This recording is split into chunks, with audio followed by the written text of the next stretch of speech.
Assalomu alaykum hammaga.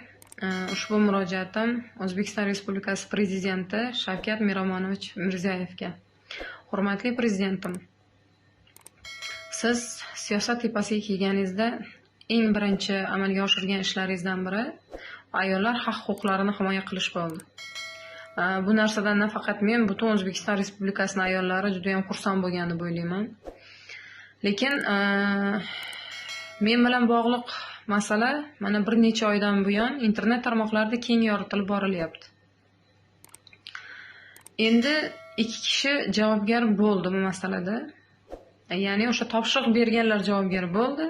Endi buni bajarganlarni javobgar qilish masalasi oldinga surilganda nimagadir internetda siz aytayotgan ayollarga nisbatan zo'ravonlik holatini, ruhiy holati aks etgan holatlar keng tarqala boshladi. Ya'ni kimdir kelib, kimnidir urib zo'ravonlik ishlatilishiga qarshi bo'layotgan davlatda ruhiy holatda zo'ravonlik ishlatilyapti, ya'ni menga nisbatan. Buni quyidagicha izohlayman. Ya'ni o'sha 9 kishiga nisbatan endi sud ajrim chiqardi deganimdan keyin urushdan keyingi qahramonlar ko'paya boshladi. Haligi boshi dela bilan, sud bilan, hech nima bilan tanish bo'lmasdan turib paydo bo'lishyapti va bu o'z o'rnida menda juda ham katta shubha uyg'otyapti. Shubha uyg'otish bilan bir qatorda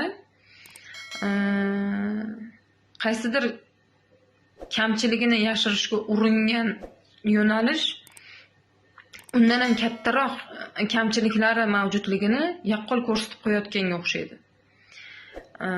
Dastavval jirkanch holatda video internet tarmog'ida tarqatildi. Bu ham endi bir yaxshilikka, uni qanday montaj qilinib, qanday kesilib, qaysi holatda, qaysi usulda tarqatishgan, mayli o'zlari bilishadi, lekin o'sha holatda ham o'zlarini aybini yaqqol ko'rsatib qo'yishganki, bir ayolga necha nafar erkak tashlanib, ustidagi narsalarni ochishga harakat qilayotgan sahnalar yaqqol namoyon bo'lgan.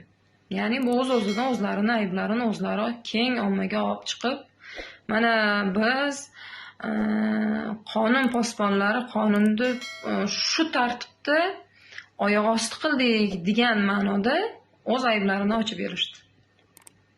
Undan keyin internetga telefonda suhbat deb turib, nimani suhbati qo'yildi, matbuot kotibining suhbati qo'yildi. Xo'p, endi matbuot kotibi shunaqa debdi-da, dedikda, bu ham yaxshi qabul qilinmagandan so'ng endi nimagadir undan keyin bitta advokat paydo bo'ldi. Men ichki ishlar tarafi emasman, Gulirano tarafi emasman dedi. Mana shu advokatimiz bu jicha yoshlik paytida tushgan rasmi nimaga kerak bo'lyapti bunaqangi spektakllar, tushunmayman. Xullas shunaqa deb ushbu advokatimiz chiqdi, qaysidir moddalarga izoh berdi. Shu advokatimiz 206-moddani qayta o'qing.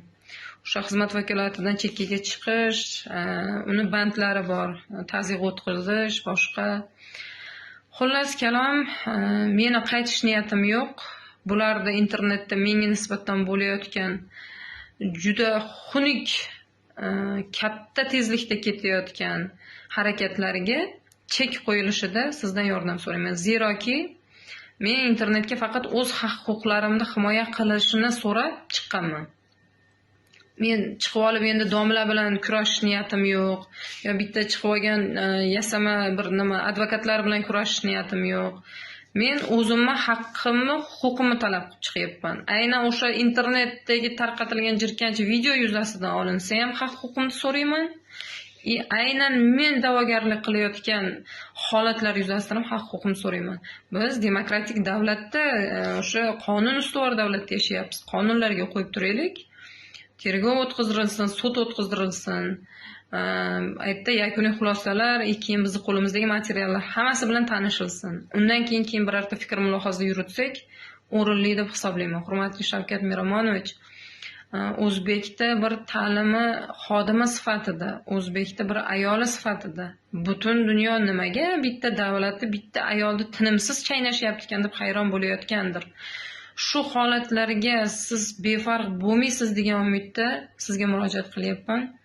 Hurmatli Prezidentim, yuqorida ayrim kar-ko'r rejimda yo'q bo'lgan ayrim rahbarlarga bir nazorat qilishini so'raysizmi yoki o'zingiz nazoratga olasizmi?